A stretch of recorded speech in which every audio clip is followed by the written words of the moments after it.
What up, everybody, and welcome to Baz on Blades. My name is Baz, and I talk about blades, and today on the tabletop, we're featuring the Two Sun TS81 flipper folder. Two Sun Knives, a very interesting knife manufacturer and company for Baz on Blades, and I'm going to tell you right now, I don't know a lot about Two Sun Knives. What I do know about Two Sun Knives, I will say this. They offer a product that has a very high level of return, whether it is material level, fit and finish, design language, or all combined. I think that Two Sun, as far as a manufacturer across their product line, which is extensive to say the least. They've got approximately 1.2 million different designs. I have found their quality to be extremely high, and they are some of the best bargains in the knife world. This knife, the TS81, is no exception to that. Let's get the price out of the way on this knife. Going into the review, again, I would love to thank Justin at White Mountain Knives. White Mountain Knives, guys, where you can right now, this knife is in stock today, probably not by tomorrow, guys. So if you are interested in this, grab it. It is priced at $119. $119, and by the time we get to the end of this review, I just about bet it will be sold out because it is a smashing deal. Okay, if you throw in a 10% discount code over at White Mountain Knives, you will get this knife shipped to your door for $107.10. That's insane. It is absolutely insane. I think you will agree with Baz on Blades about that. Let's go ahead and take a look at the packaging, because Two Suns has not really the most fancy packaging in the world, and I'm going to tell you right now, Baz on Blades is always talking about how the packaging is part of the whole deal when buying a knife, and it applies here as well. Not because it's fancy packaging, but because the money is put into the knife and not into the packaging. We're going to look at our markings here. 81 M3 on this. Get rid of that packaging, because all there is to it is a cardboard box. The knife comes wrapped in some plastic, and that is it. So we're going to get here, throw out some numbers as far as parameters, diameters, and all these specs on this knife. It is a full-size, long, narrow design. You are looking at about 3.8 inches on your blade length, and that is about 9.5 centimeters. Your blade stock thickness is it was right at 160 thousandths of an inch at 4 millimeters. Blade width at the widest is 1 inch or 25.5 millimeters. Your handle length about 5 inches or slightly more than 12.5 centimeters. Your handle thickness, 554 thousandths of an inch or 14 millimeters. Your handle width at the widest point at the pivot, 1.13 inches or 29 millimeters. Closed width, again, very narrow. You're looking at 1.37 inches and 35 millimeters, and that is including the flipper tab at the pivot end. Overall length, 9.8 inches, almost 10 inches long. That's 22.5 centimeters heavy, slightly over 22.5. Stop pin diameter, 119 thousandths of an inch or 3 millimeters.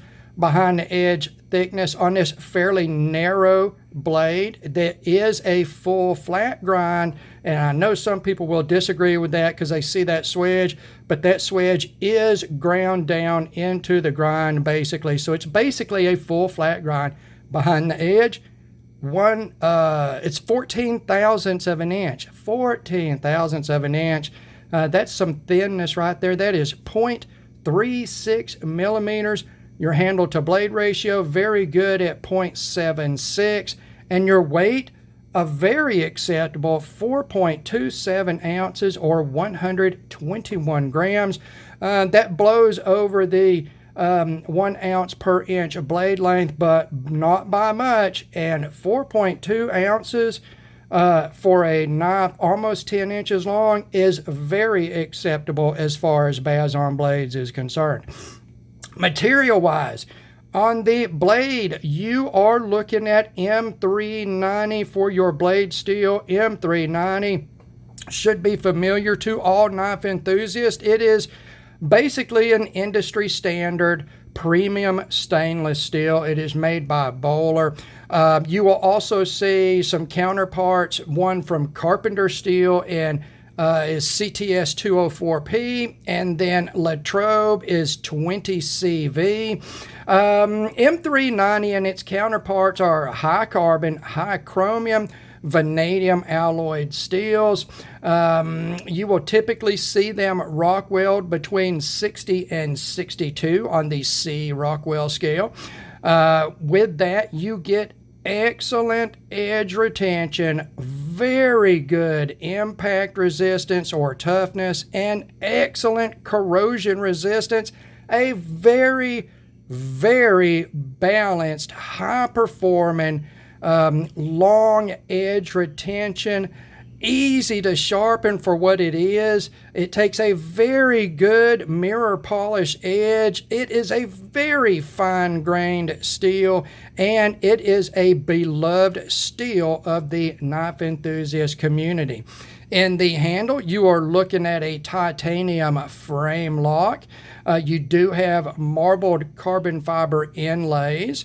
Your small parts are in stainless.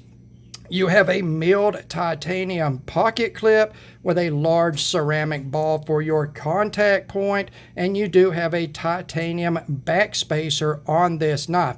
So what you're getting, this is when you should pause right here, go buy this knife, and then come back and finish this, because for $107 you are getting M390 titanium carbon fiber, milled titanium pocket clip, titanium backspacer. You've got ceramic bearings on the pivot and for the detent.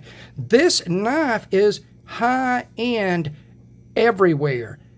Everywhere. For $107, it's such a good deal that Bazon Blades bought one, and I am a cheap-ass bastard. I'm going to tell you that right now.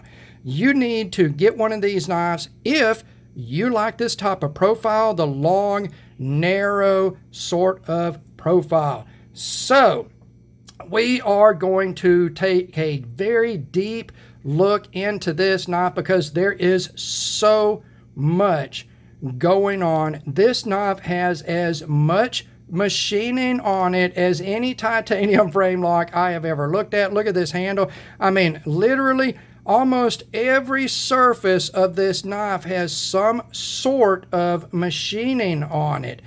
Everything is textured, everything is milled, everything is machined. I don't even know how many machining passes that had to go on to machine this handle out. It's super duper impressive for the price point. And everything as far as fit and finish is excellent. Let's get up close here. We'll take a look at the blade. We've got a as machine satin finish on this with this sort of detailing, this milled detailing down in it. You've got a bead blast finish to sort of offset that, to give it some dynamics between the two finishes. It is not overly billboarded or anything like that. Let's take a look at what we've got here. It is a Wong design.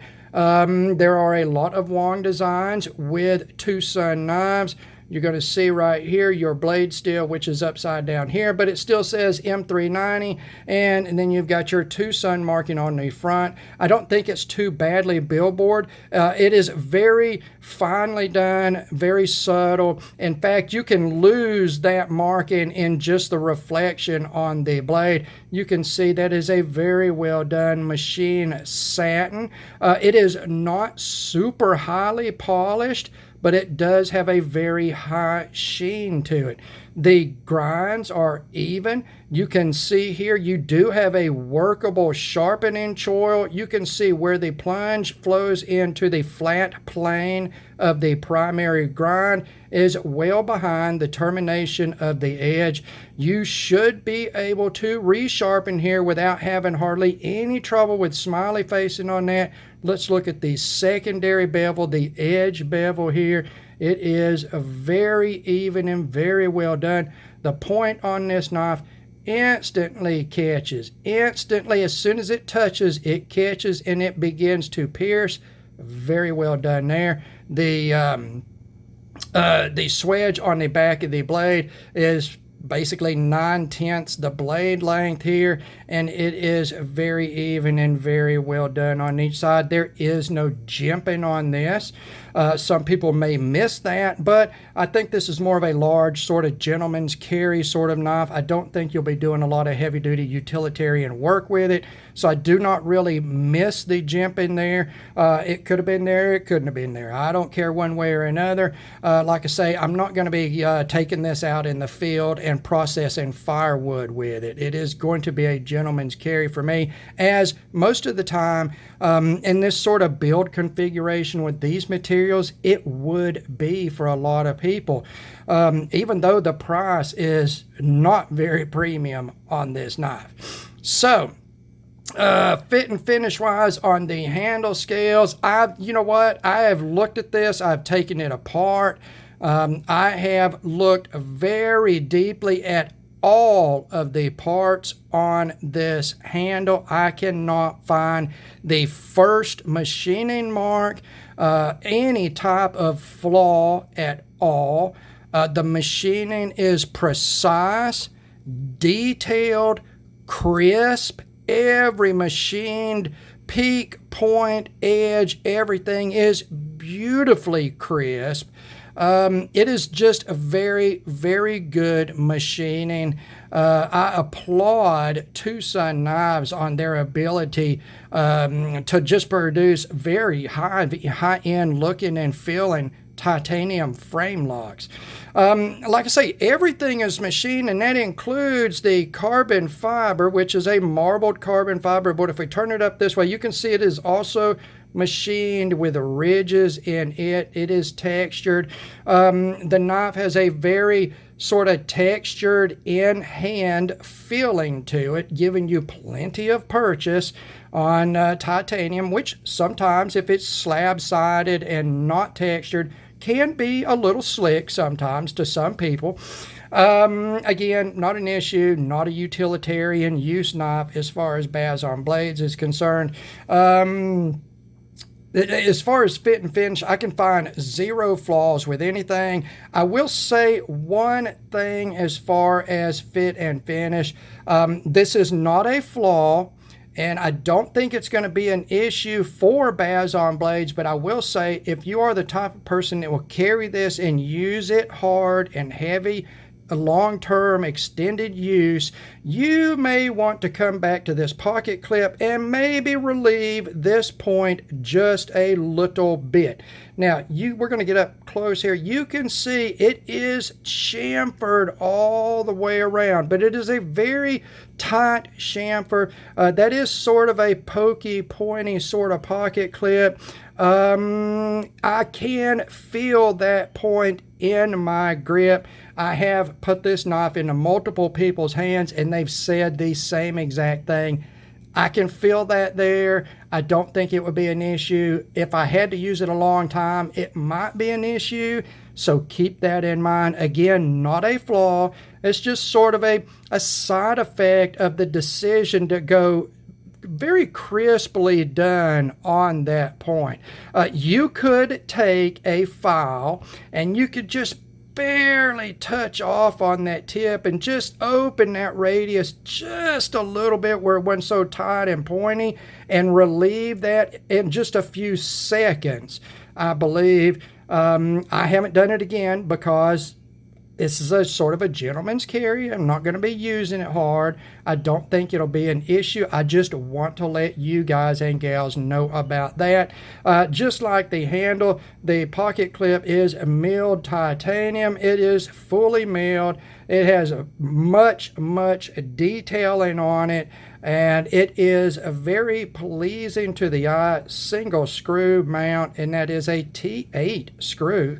Kudos on that. Look at those big old T8 screws all over this knife. It is T8 all over except for one screw.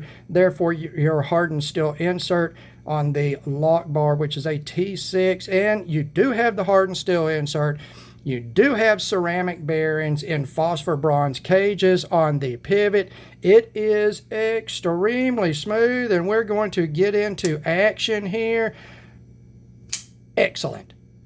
Excellent. It has a nice, strong detent without being too strong. It feels perfectly strong. It rockets out. It's very hardy as far as the action goes.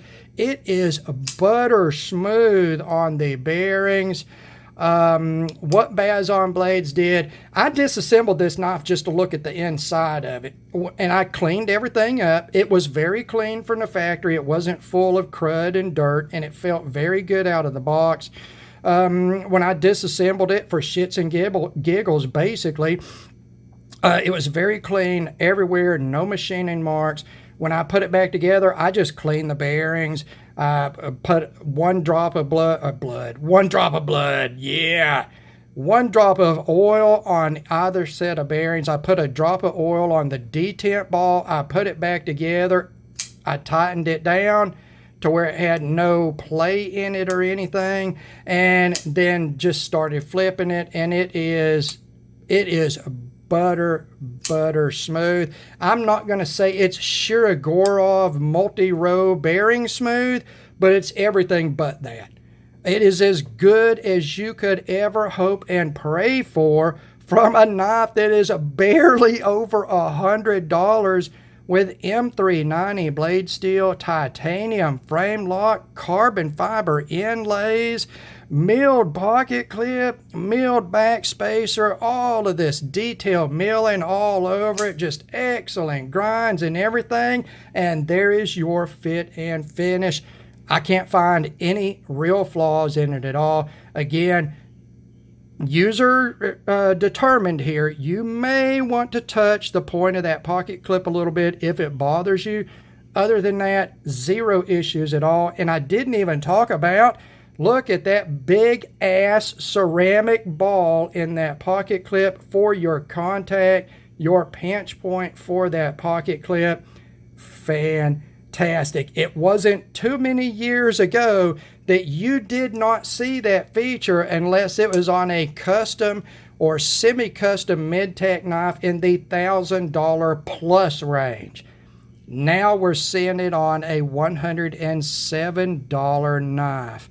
For $107, I honestly, right off the top of my head, unless Two Sun has another product that's equal to it, I cannot think of anything that is competitive in that price range, whether it is based on materials or based on fit and finish, performance, action, whatever.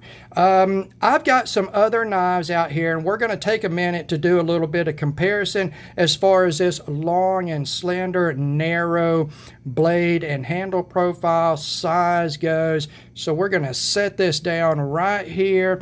We're going to bring in a product from Best Tech Knives, another of Bazon Blades' favorites, and that is the Swordfish. Now, this knife would be down in the $52 price range, again from another Chinese company, Best Tech. It does a very high quality product, and we're going to set that down here. You can see they're very, very similar in size. very similar in size, very similar in design. You will see this sort of design ideal realized across multiple product lines from different companies. And we've got a product here that's American made, that's competitive, and that is the 0452 from Zero Tolerance. This is my favorite knife out of my collection. It is American made. It cost almost 3 times as much as the Two Sun knife. And it's going to go about the same size in the same type of profile. In fact, it is slightly bigger than the Two Sun and the Best Tech. I believe the Zero Tolerance is like a 4.1 inch blade length, and it's going to be right at 10 inches overall, where we've got 3.8 and like 3.8 for our blade length. All of these going around that almost 10 inch overall length, and you can see very familiar, very similar. No, they're not copies of each other. If you come into the comment section and say, well, that's just a copy of that and that's a copy of that, I'm going to call bullshit and I'm going to make fun of you, because they are obviously not copies. There's only so many ways you can do an approximate 4-inch blade, 10-inch overall, long, narrow design. That is the similarity that you see between these knives.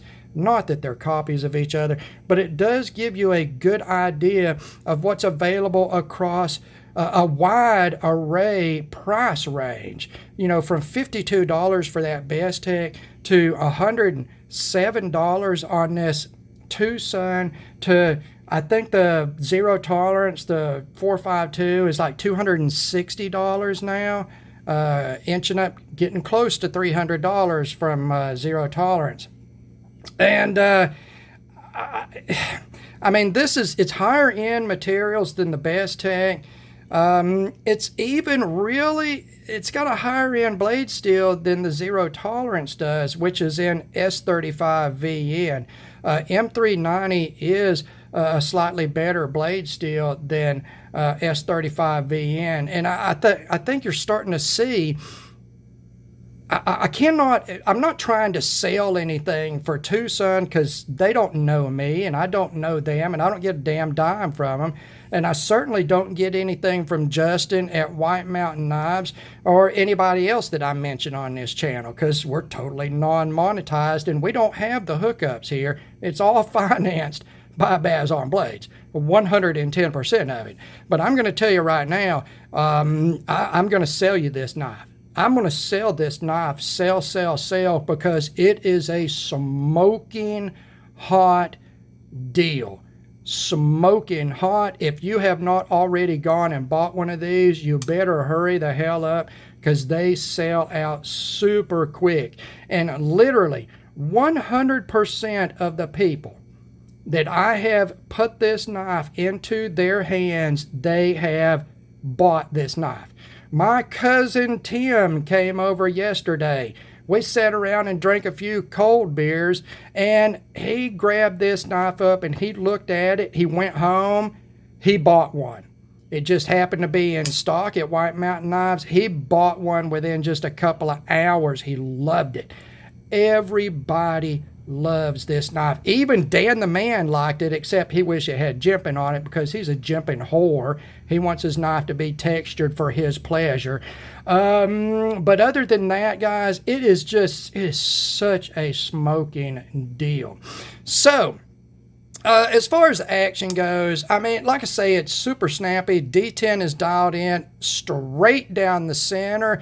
I know I said I disassembled this and reassembled it for shits and giggles, not because there was anything wrong. It came out of the box absolutely centered, with zero play of any type in the pivot, super sturdy lockup, fantastic action, and it has stayed that way.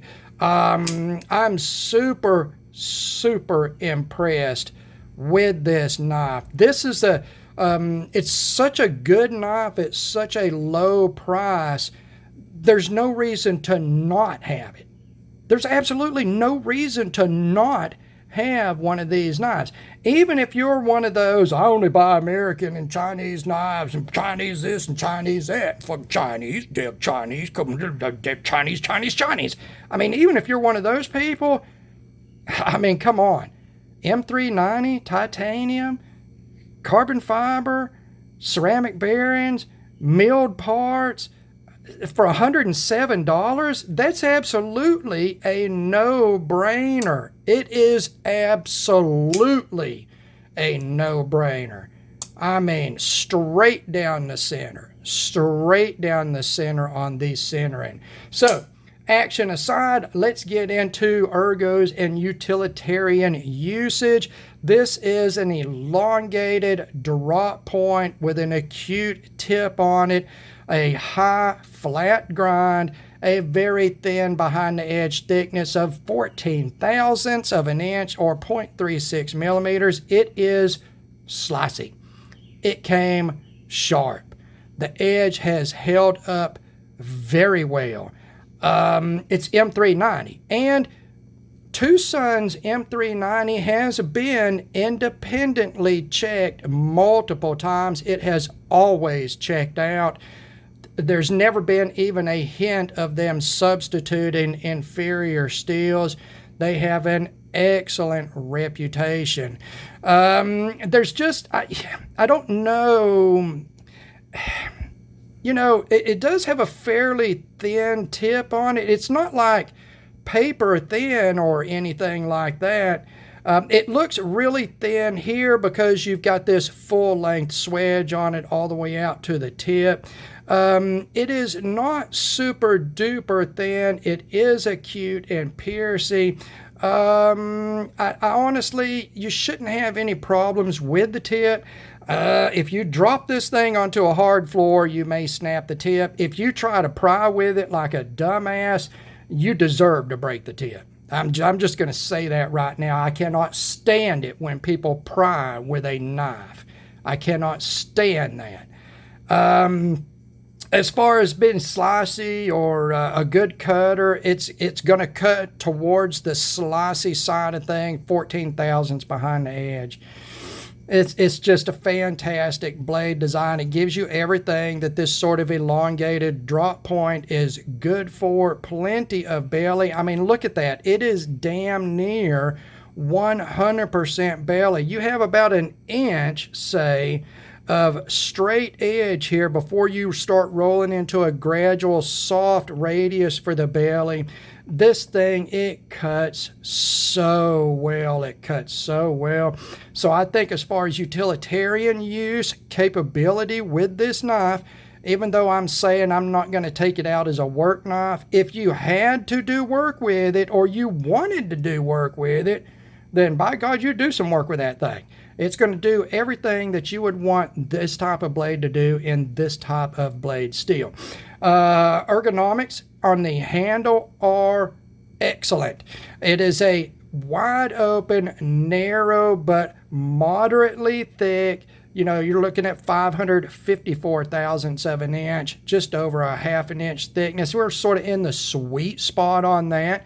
And that just a little bit over the half inch gives it a little bit of body to help balance out the narrower design. So when you hold it, it doesn't feel small. It feels just right for the width, the length, and the thickness. It is very well balanced as far as that goes. Nice deep finger choil here. Again, all this texturing all over the knife, including the carbon fiber scales. It is not slippery. There's nothing sharp about anything on it. You can feel all of that milling, but again, it's so cleanly and crisply done. It's just a pleasure. It's a pleasure to just look at this handle because everywhere you look, there is something going on. Like I say, there's very few surfaces that are not milled in some way or another. This inside edge is not machined. It is not milled with any texturing. The scalloping for the finger choil is not, and those are heavy contact areas where you will be putting pressure in your grip as your fingers curl around. And then the thumb pad placement here is not milled. Everything comes together in my hand as far as relationship between the choil and the positioning of where you're going to place your thumb. It feels very comfortable. I'm not compressed all back into my hand. I'm not having to extend all too far out to get to anything.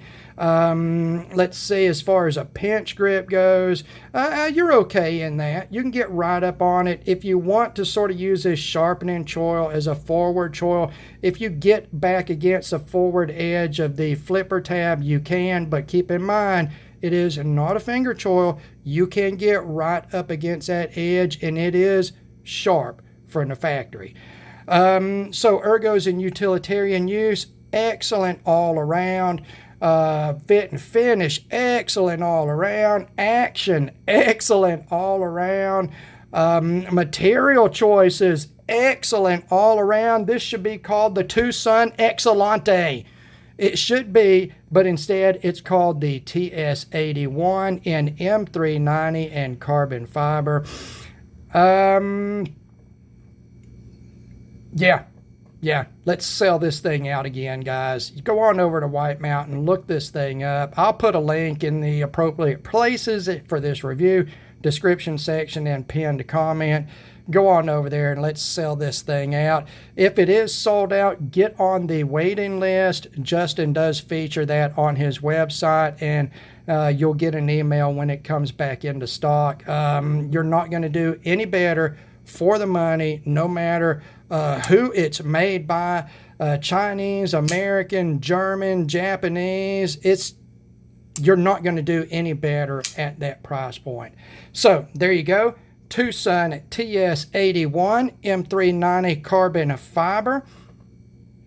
A very, very much recommended purchase from Baz On Blades. As always, thank you very much for taking the time to watch one of my videos.